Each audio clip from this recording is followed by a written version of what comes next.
Di pagi hari ini sejuk ya, Ya, alhamdulillah. di Tondok Bakaru.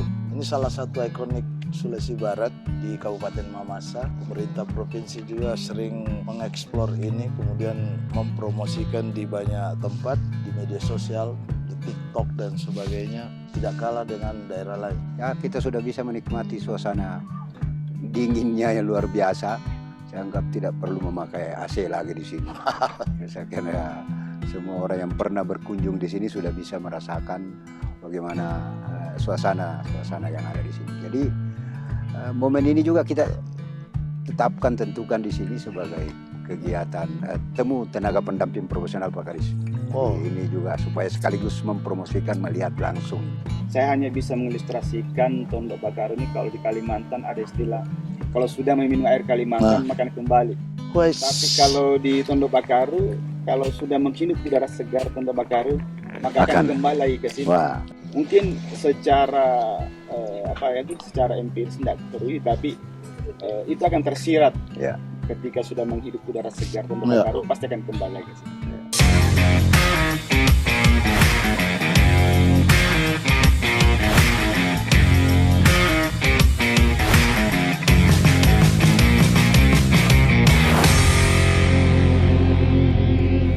Saya juga kagum melihat kreativitas desa bisa menata Tondok Bakaru ini sehingga menjadi objek wisata Ya.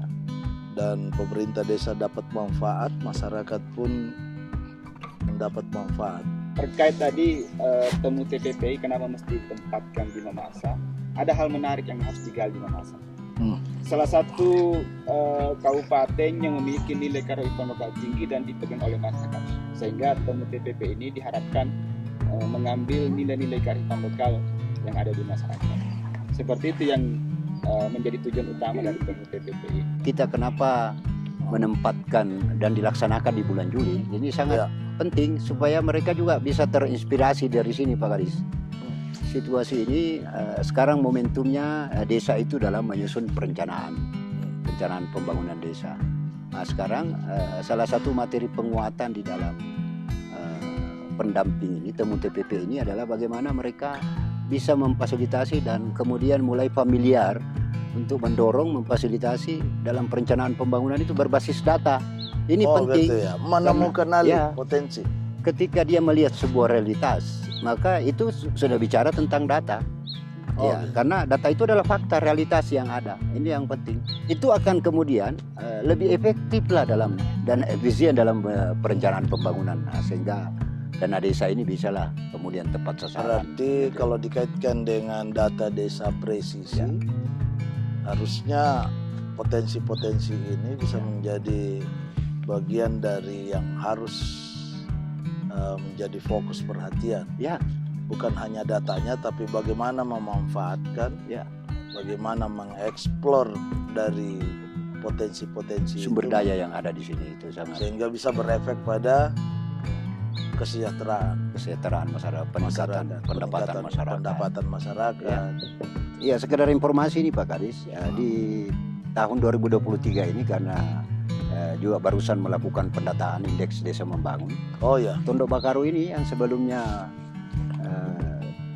termasuk daerah tertinggal, desa tertinggal, ini sekarang ini sudah dalam posisi berkembang. Nah, hanya saja tentu kita memang harus mengeksplorasi dan meningkatkan kuantitas dan kualitas pendataan, senantiasa mendorong itu. Karena dalam setiap pendataan itu memiliki cara, metode dan pendekatan, dan dia juga tema tersendiri. Nah, hadir sekarang ini DDP dan juga tentu yang mungkin tidak dimiliki dalam IDM.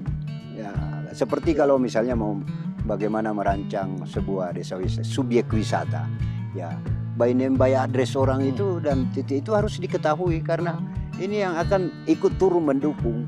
Ya, selain dia memberikan menerima manfaat dari DP, dia juga harus memberikan manfaat terhadap bagaimana kelangsungan. Ya, seindah apapun kemudian sebuah wisata, kalau respon kemudian keterterimaan dari masyarakat di situ kemudian tidak terlalu baik, itu orang juga akan datang paling sekali. Setelah itu tidak akan pernah datang kembali. Ini menjadi penting, dibutuhkan pendataan itu. Oh iya.